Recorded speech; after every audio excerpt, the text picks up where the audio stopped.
Dos proyectos de ley que buscan reducir el salario de los congresistas generó el primer desencuentro de la nueva legislatura entre senadores que hacen parte de los partidos de la coalición de gobierno. Por un lado, J.P. Hernández, senador de la Alianza Verde, presentó un proyecto de ley con el que plantea, con una modificación a la Ley Cuarta de 1992, reducir en esta legislatura el salario de los senadores. Los ingresos de los congresistas son de 35.300.000 pesos luego de ese decreto que firmó el expresidente Iván Duque 3 días antes de irse. 35.300.000 pesos que están divididos en el salario, los gastos de representación y una prima especial de servicios que puso por decreto el expresidente Juan Manuel Santos en el año 2013 a través de su ministro de Hacienda, Mauricio Cárdenas. Es esta prima especial de servicio la que nosotros queremos tocar, una prima que es un regalo, es un lujo que tenemos los congresistas, un ingreso de 11 millones de pesos mensual, que hace parte de esos 35 millones que reciben los congresistas. Con esta reducción, el salario de los congresistas pasaría de 35.300.000 pesos a 25 millones. De los 295 congresistas que conforman el Senado y la Cámara de Representantes, finalmente 115 firmaron este proyecto de ley. Por su parte, el proyecto presentado por los senadores Gustavo Bolívar e Iván Cepeda y la representante de la Cámara, Catherine Jubinado, plantea reducir el salario de los congresistas, pero no de manera inmediata. Que a mí ya me sucedió 3 veces y a otros congresistas, otras muchas, de que los congresistas se declaran impedidos. Sé que lo hacen como artimaña, pero es lo que hacen. O sea, ellos no podían votar por su rebaja salarial porque podrían estar incluyendo en un conflicto de interés, incurriendo en un conflicto de interés. El momento en el cual se debería empezar a aplicar la reducción del salario es el florero de Llorente de este fuego amigo entre miembros de los partidos de la coalición de gobierno. Muchos nos decían, venga, pero no puede ser inmediato porque yo hice un préstamo para ganar la elección o para hacer mi campaña de tantos millones contando con ese salario. Contando con que me iba a ganar 30 y tantos millones de pesos. Ahora, si usted me dice que son 25, pues yo entro en un problema muy grave porque voy a estar desfinanciado, no voy a poder pagar el préstamo. Eso nos dijeron algunos. Ese argumento a mí me parece que no debería ni pronunciarse. O sea, es que yo le explico lo siguiente. Cuando uno hace campaña, luego de que finaliza la campaña, hay una reposición de votos.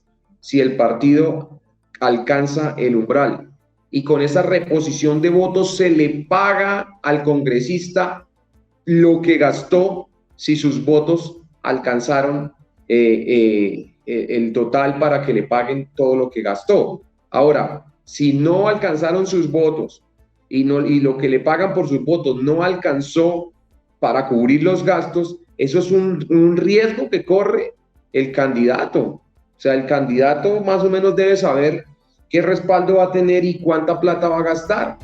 De fondo, además de la discusión en torno a la justicia salarial de los congresistas y las brechas con relación a los salarios del resto de los trabajadores, hay dudas constitucionales y de trámite. La pregunta que hay que hacerse es si se le aplica a los congresistas actuales. La Corte Constitucional ha dicho que en materia de salarios las prestaciones son progresivas y no se pueden reducir. Eso se predica de la persona que está ejerciendo el cargo. O sea, uno no puede llegar a un puesto o a un empleo y en el transcurso del empleo le diga al empleador le va a rebajar el sueldo en un 20% o en un 30%. No puede. De manera que en la medida en que el salario va aumentando se va consolidando. Podría aplicarse, en mi opinión, al periodo siguiente, pues a los congresistas que lleguen dentro de 4 años, porque para ellos no se les estaría reduciendo su ingreso, sino que entrarían con unas reglas de juego ya preestablecidas a ganarse un sueldo determinado por ley. Propuestas como esta, dice Charri, aunque son populistas, no plantean una discusión más de fondo y que al mismo tiempo es impopular. ¿Es inconveniente bajar estos salarios? El salario de los congresistas es el tope de la remuneración de los demás funcionarios del Estado. La pregunta es si se baja el salario de los congresistas, que es el límite máximo, se tendrían que bajar los salarios de los magistrados de las altas corporaciones judiciales, las remuneraciones de algunos miembros del gobierno, porque está establecido que nadie puede ganar más que un congresista. El trabajo legislativo, por la responsabilidad que acarrea, debe estar bien remunerado, como en efecto lo está. Ahí se abre una discusión y es quienes pueden ir son los que tienen capacidad económica, bien para financiar la elección, bien para dedicarle el tiempo al órgano de representación. Y entonces los que no tienen esa capacidad económica no pueden ir. ¿Cuál fue la reflexión del constituyente del año 91? Debemos convertir esos cargos no en que vienen representantes de la sociedad a los cargos de representación, que eventualmente son los que tienen capacidad económica para venir a estos cargos y dedicar el tiempo, sino profesionalicemos la representación, convirtámosla en algo parecido a un cargo público de dedicación exclusiva, de manera que quien viene a representar a la sociedad se dedica exclusivamente a ello y se le paga por ello. Lo cierto es que en estas primeras semanas de la nueva legislatura, el tema de los salarios de los congresistas ocupa la agenda mediática.